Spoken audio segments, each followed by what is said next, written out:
Okay, I'll go ahead and get started with the review, and I'll start with the lab portion first, and then I'll go over the exam with you as well, so you know what to focus on.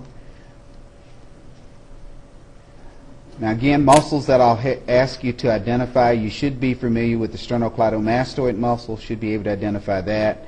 You should be able to identify the masseter muscle and the buccinator muscle, which are muscles of mastication. Should know what cranial nerve innervates those muscles. You should be able to identify the zygomaticus muscles. Should be able to identify the orbicularis oculi muscle. You should be able to identify the orbicularis oris muscle. I listed for you the muscles of facial expression. There are some questions about facial expression muscles, primarily identifying which muscle belongs in that group and which one does not. And this is the list of facial expressions. I would be familiar with this list.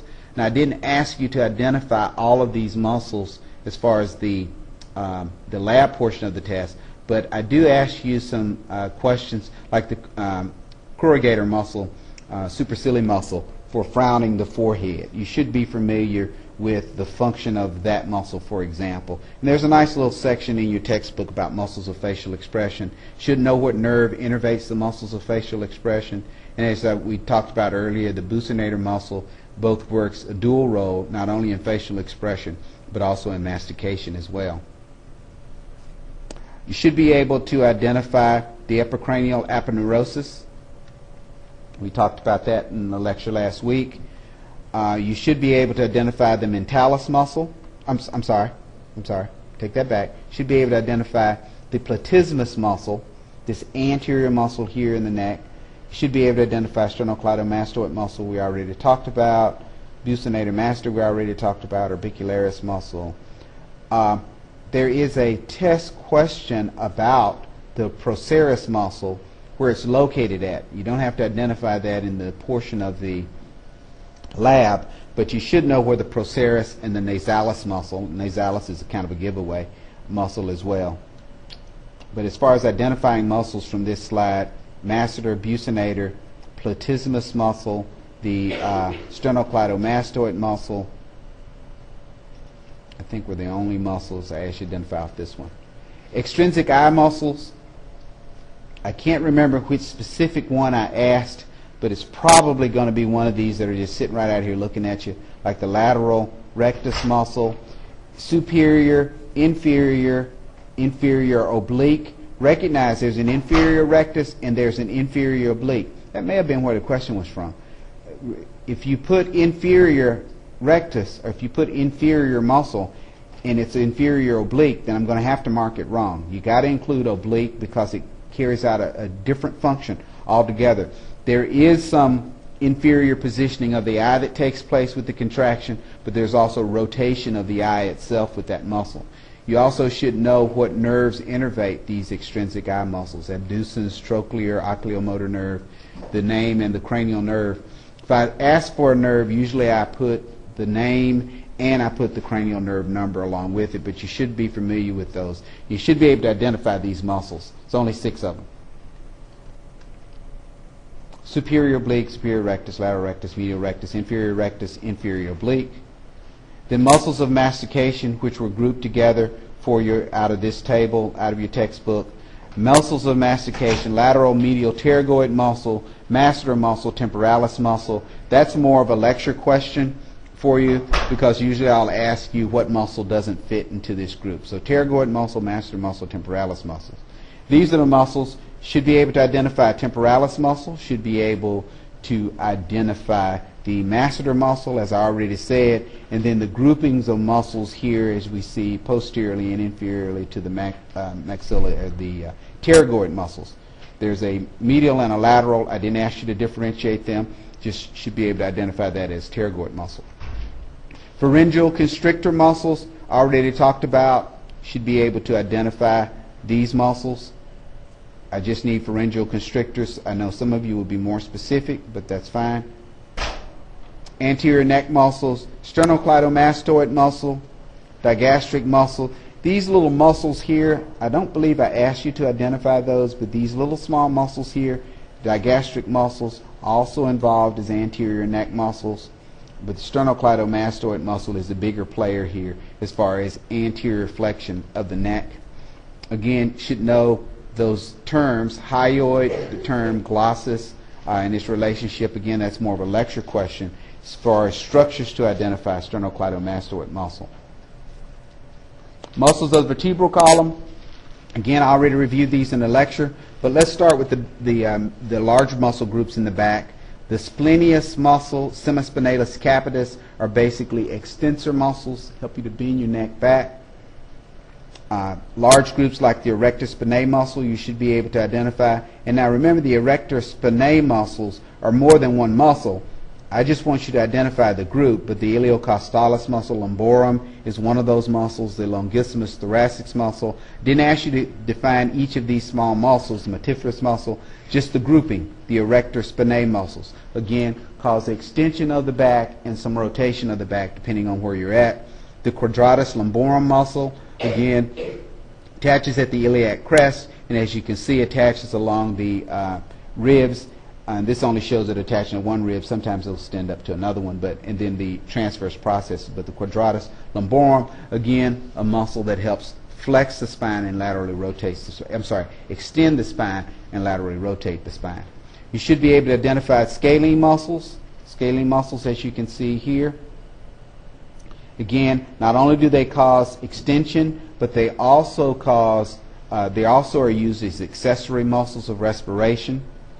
And then these groupings of muscles that are involved in the movement of the spine that are connected in the intervertebral areas include between the spinous processes, interspinalis muscles, between the transverse processes, intertransversari muscles, and then muscles that connect between the spinous processes and the transverse processes that cause rotation, rotaries muscles. Should be able to identify those muscles.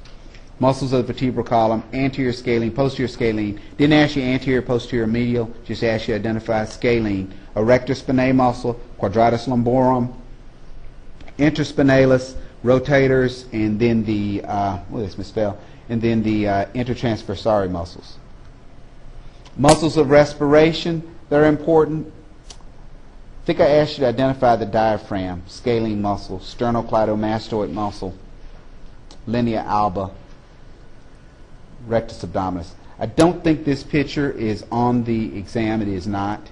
But you should be familiar with muscles of respiration. Reason why I don't go into a lot of detail about it is because in semester 2, we do the respiratory system. We go into a lot more detail about these muscles and what they do.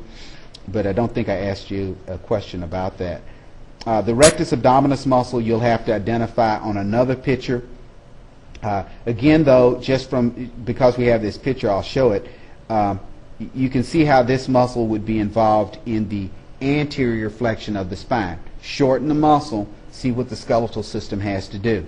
Also, while I got this picture up, the diaphragm, large muscle, the lungs sit on top of it. When this muscle contracts or shortens, it pulls down. So it pulls down the lungs. Lungs stretch. It increases the volume of the lungs in the process of respiration. So the diaphragm is the major muscle of respiration, but I don't think I asked you to identify that. Accessory muscles of respiration. Don't think I asked you anything off this picture. Now, these photographs you should be able to identify, and I probably have a better picture coming up, but I won't risk it. We'll go over here. Levator scapulae muscle. As you can see, it's the points of origin from the superior angle or the medial border here, vertebral border of the scapula, and then extends up and will attach to the transverse processes here along the cervical spine. Again, lifts the vertebrae up, and to a degree will cause some lateral flexion and posterior extension of the vertebral column. The rhomboids muscle, it's a minor and major. I just asked you to identify the rhomboid muscle as a group. The trapezius muscle should be able to identify. The deltoid muscle you should be able to identify. The triceps muscle you should be able to identify. I don't believe I asked you to identify the teres minor or major. Minor, as you know, is involved in the rotator cuff. though there is a question about the rotator cuff on the lecture exam. I didn't ask you to identify that on this. And then the serratus anterior muscle, I didn't ask you to identify those muscles either. And then as you look anteriorly, that was posterior, you look anterior, you should be able to identify the biceps muscle. Again, I didn't ask you to identify the serratus or the intercostal muscles there. Should be able to identify the urogenital diaphragm, as I alluded to earlier. Should be able to identify the urethral sphincter here, external urethral sphincter. Gluteus maximus muscle should be able to identify here. Anal sphincter muscle should be able to identify. Male, you see the gluteus maximus muscle. You again also see the urogenital diaphragm there. And this is a review of those muscles. And then on this photograph, I'm sure I asked you to identify the latissimus dorsi muscle. I'm sure I asked you to identify the supra and the infraspinatus muscles. I also, on an anterior view, believe I asked you to identify the subscapularis muscle. Deltoid, we already talked about. Latissimus dorsi. Gluteus maximus muscle should be able to identify as well. The semispinalis capitis and the splenius capitis muscle should be able to identify those two muscles as well.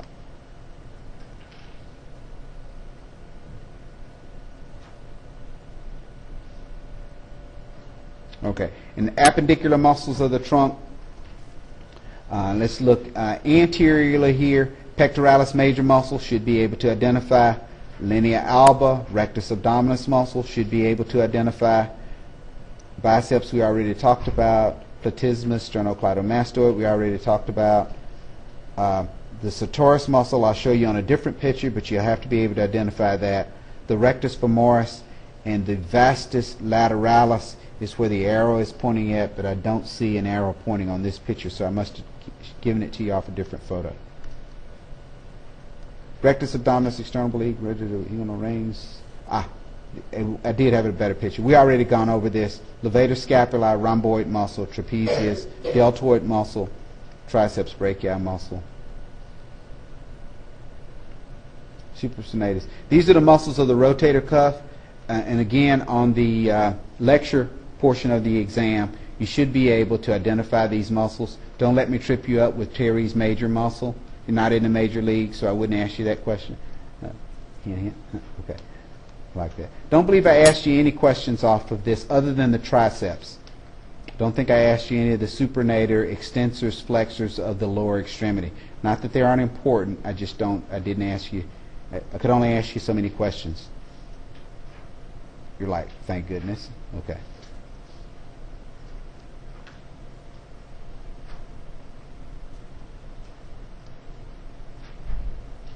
Okay, muscles that move the thigh.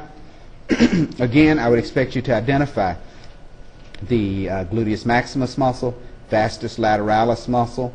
Should be able to identify the gluteus maximus muscle, the iliopsoas muscles that we've already talked about. The sartorius muscle should be able to identify. The adductor, adductor muscles, pulling the hip toward the midline, adductors. These are the adductor groups of muscle. If you gave me adductor muscles, I would accept that. You can go adductor magnus, they're adductus brevis, but these are the adductor muscles.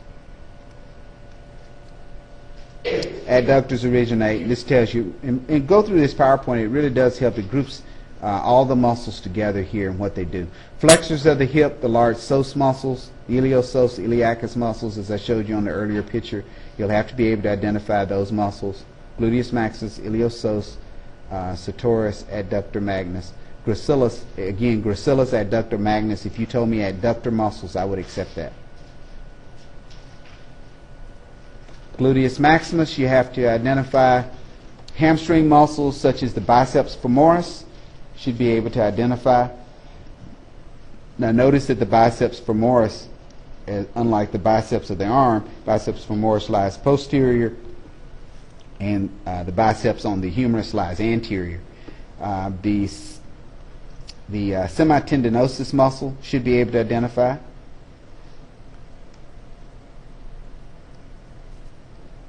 These are the hamstring muscles, again, for the lecture portion of the exam. I think I threw in a muscle that wasn't a part of the hamstring, and you should be able to recognize that, so you'd have to know the hamstring muscles. Muscles that move the leg, anterior positioning, again, the sartorius muscle. We've already told about the rectus femoris muscle, vastus lateralis. I'm sure I asked you that one, I'm sure I asked you that one, and I'm sure I asked you that one.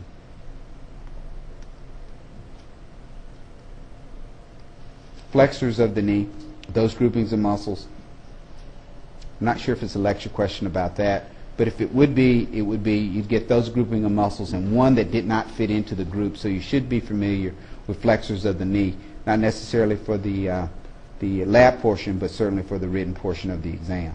Muscles that move the leg, rectus femoris, vastus lateralis, medialis. Which one is where you give the shot to in infants? Lateralis, vastus lateralis. Vastus muscle, 3 of them, and the rectus femoris, all are extensors of the knee. And then as we get to the lower extremity, the lower portion of the leg, we got the gastrocnemius muscle, which is involved in plantar flexion, pushing down toward the ground like you're planting seeds, plantar flexion, and also the soleus muscle. If that muscle contracts, then you get plantar flexion. Then anteriorly is the tibialis anterior. It opposes the action of the gastrocnemius and the soleus muscle, and you have to identify that one as well. So soleus, gastrocnemius, tibialis anterior muscle. And then again, as we discussed, plantar tendinitis and the plantar tendon, the plantar aponeurosis, and the tending of the flexor digitorum brevis, another muscle you'll have to be able to identify, causes the plantar flexion of the toes. I believe that was the only muscle that I asked you to identify as intrinsic muscles of the foot.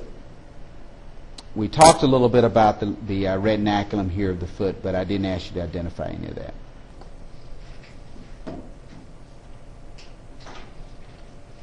So that covers the lab portion of the exam. Sorry, I'm just waiting on the recording here.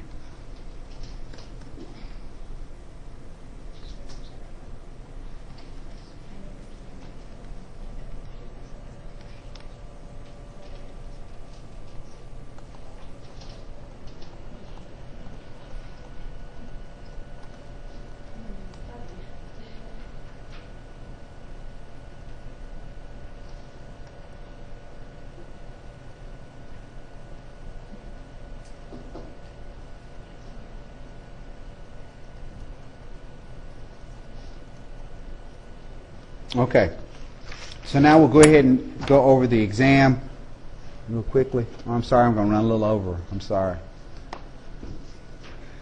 Just quickly, you should know the most common lever system of the body. Most common lever system, they're first class lever, second class lever, third class lever. Which one of those is the most common? You should know which one of those classes of lever are the most common. First, second, third, one of those is the most common. Should be familiar with that. If a muscle inserts on the olecranon process, is it anterior or posterior in the arm?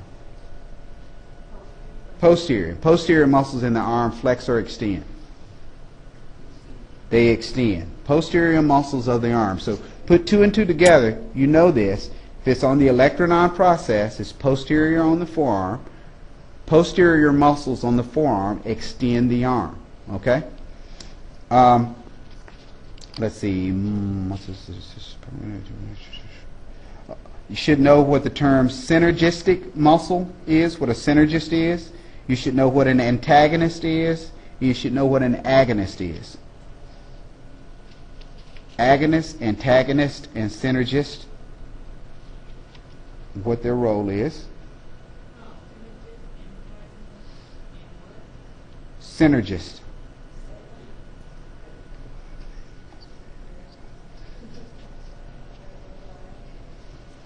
Let's see. Muscle fibers and muscle fibers. And just some of the muscles have different terms. Lateralis muscle typically means that the muscle lies laterally. Rectus muscle refers to muscles that lie along the anterior surface of the abdomen. Oblique muscles usually occur at an angle, so you should be familiar with those terms. Rectus muscles are muscles that usually run parallel, whereas oblique muscles usually run at an angle. Sphincter muscles typically are circle muscles, so you should just appreciate those relationships in muscles.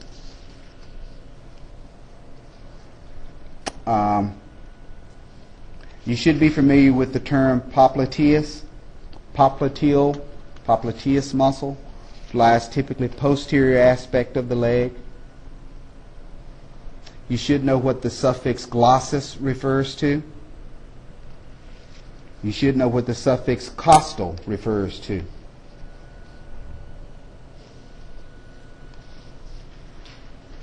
You should be familiar with the muscles of facial expression and the muscles of mastication. Should be familiar with those groupings of muscles. There's one muscle that's actually in both groups. Should be familiar with that muscle. You should be familiar with the function of the orbicularis oris muscle and the orbicularis oculi muscle.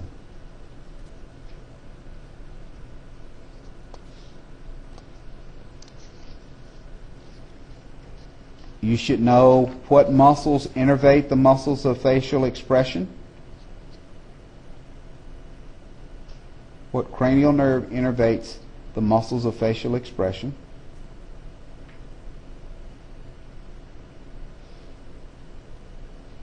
You should be familiar with the gala aponeurotica, aponeurosis, whichever one of those terms you want to use.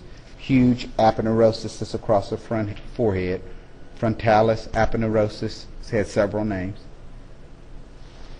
Where it is, what muscle it connects to the forehead, to the frontal bone.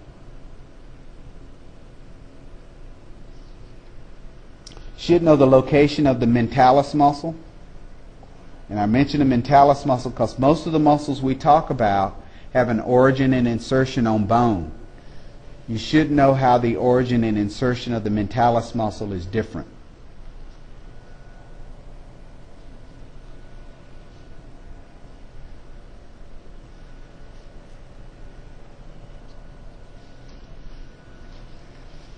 You should know what muscle is involved in the wrinkling of the brow.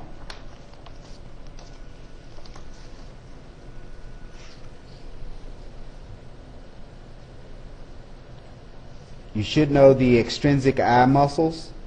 Remember, there are 6 of them. You should also know what cranial nerve innervates those muscles.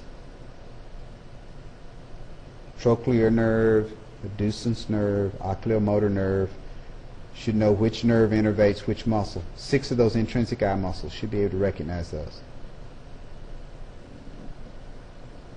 I already told you the importance of the term hyoid, how you can relate what muscles are a part of that group and what muscles are not. Let's see. Should know the origin and insertion of the quadratus lumborum muscle and the erector spinae muscles. Origin and insertion of the quadratus lumborum muscle and the erector spinae muscles. You should know the origin and insertion for the scalene muscles. Origin and insertion for the scalene muscles.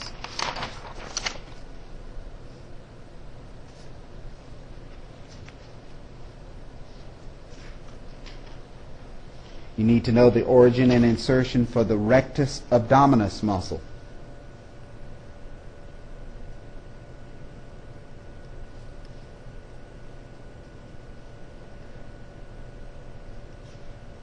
You need to know the primary function of the rectus abdominis muscle and the primary function for the transverse abdominis muscle.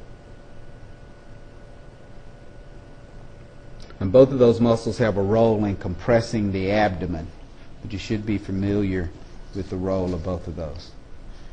Rectus abdominis muscle we already talked about earlier today, what it does.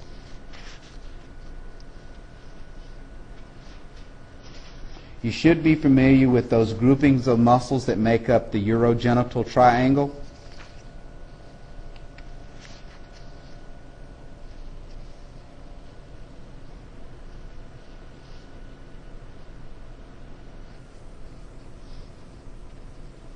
You should know the origin and insertion for the rhomboid major muscle.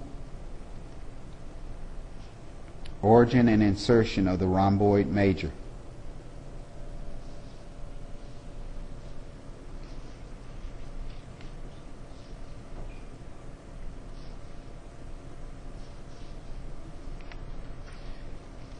Should know the location of the sartorius muscle. Location of.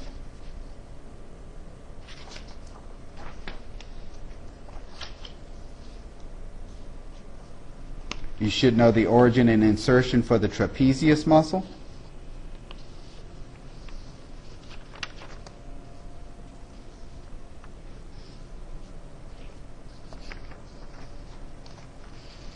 And I already said you need to know the location of, not necessarily origin and insertion, the location of the lumboris quadratum muscle.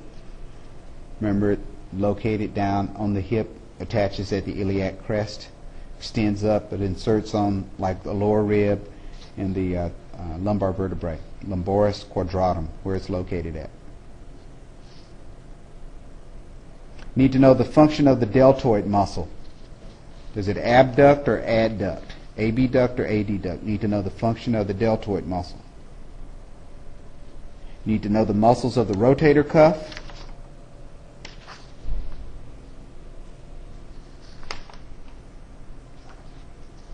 Need to know the location of the biceps femoris muscle.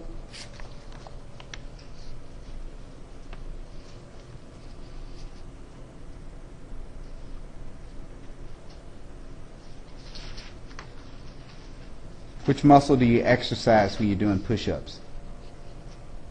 Biceps, triceps? Which one? Both, okay, both. Okay, what if biceps isn't the choice then? You should know the function of the triceps. Remember, it's just a major extensor of the upper arm.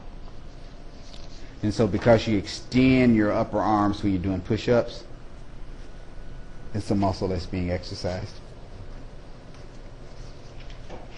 You should know what pronator muscles do and what supinator muscles do. Supinate, turning your hand more medial. Again, position of function. Supinate, going to have medial rotation. Pronation, pronate, abduction motion. So you should know supination and pronation. Pronation, supination. Supination is if you're turning your hand to drink water out of it or drinking soup out of it. You should know the location of the flexor pollicis longus, where it inserts at. The term pollicis and hallucis. Pollicis refers to the thumb. Hallucis refers to the big toe. So flexor pollicis. Flexors on the upper extremity, anterior or posterior? Flexors. Hint, hint. They're anterior. Flexors are anterior. Extensors are posterior. So flexors got to be in an anterior position. Pollicis refers to the thumb. So it's got to be anterior position. It's got to go to the thumb. Simple as that. Extensor pollicis would be posterior. Have to go to the thumb. So it's going to extend the thumb out. Always remember anatomical position.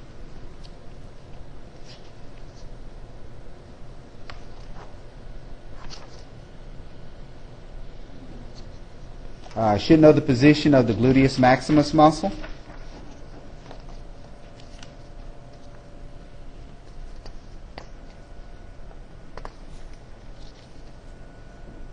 You should know the muscles of the hamstring. And again, if you go through that PowerPoint, you'll see I got all those muscles grouped together. The muscles of the hamstring.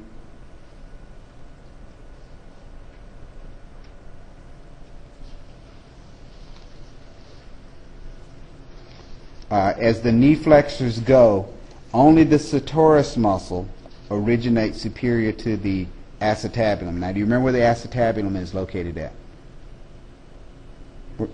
Where's the acetabulum?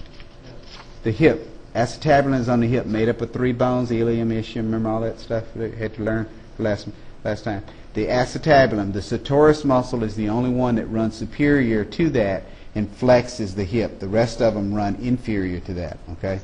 So you should know, when we talk about flexors of the hip, and I put all those in a group for you on the lab, the only knee flexor that originates superior to the point of the acetabulum. And again, think about acetabulum, think about going superior to that. The only muscle in that flexor group that does that is the sartorius muscle. We talked about the muscle that opposes the action of the gastrocnemius muscle. Okay, gastrocnemius muscle does plantar flexion, right? So now we need a muscle that causes dorsiflexion. Tibialis muscle, anterior tibialis, okay? Plantar flexion, dorsiflexion. So the muscle that opposes dorsiflexion has to cause dorsiflexion. That would be the tibialis anterior muscle. 2 questions about the tibialis anterior muscle. Need to know the term parallel muscle fibers. Parallel muscle fibers, fascicles of muscles run parallel. Now, muscles can run also in concentric circles, branching patterns as well, but muscle fibers themselves run in a parallel arrangement. Should be familiar with that. The function of bones as levers: direction, distance, speed, effective force, all a part of what the bone does in that process. Should be familiar with that. Should know the definition of origin and the definition of insertion. There's 2 questions about parallel muscle fibers. Should know the definition of a lever action. Should know where the platysmus muscle is located at.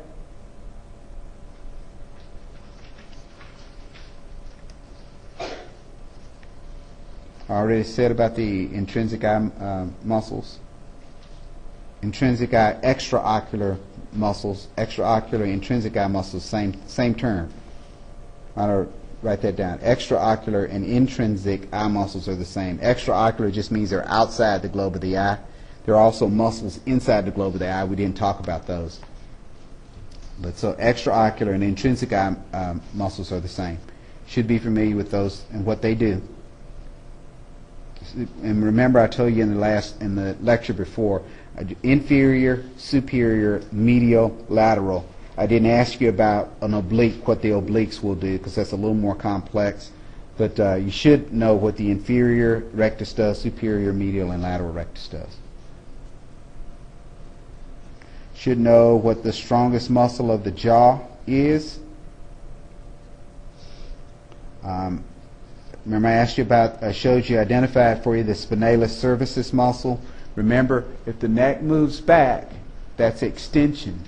That's extension. Moving forward, anterior is flexion. Moving the neck back, even though we decrease the angle, that's still considered extension. So spinalis cervicis muscle will cause extension of the neck. Already talked about the rectus abdominis muscle. Muscles of the head and neck. Already talked about the term hyoid and how that's used in identifying where muscles are located at. The role of the rectus abdominis we already talked about. The common muscle in the upper leg for point of injection for children.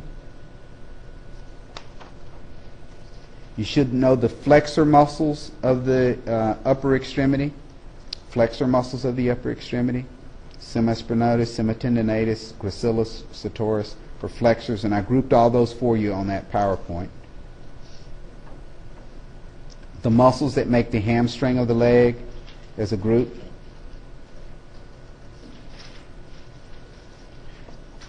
You should know what muscles involved in diaphragmatic hernia and what a diaphragmatic hernia is. You should know what an inguinal hernia is as well.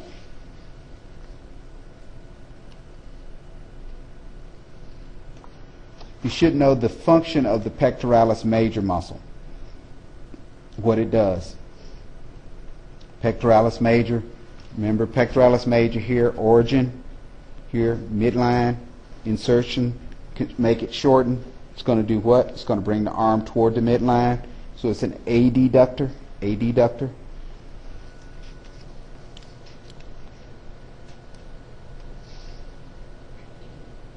Should know what carpal tunnel syndrome is.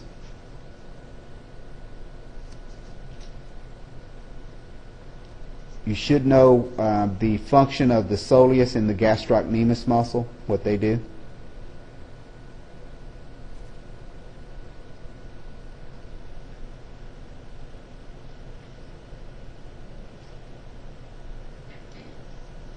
Muscles of facial expression we already talked about. And then that's it. You're good to go. May the force be with you.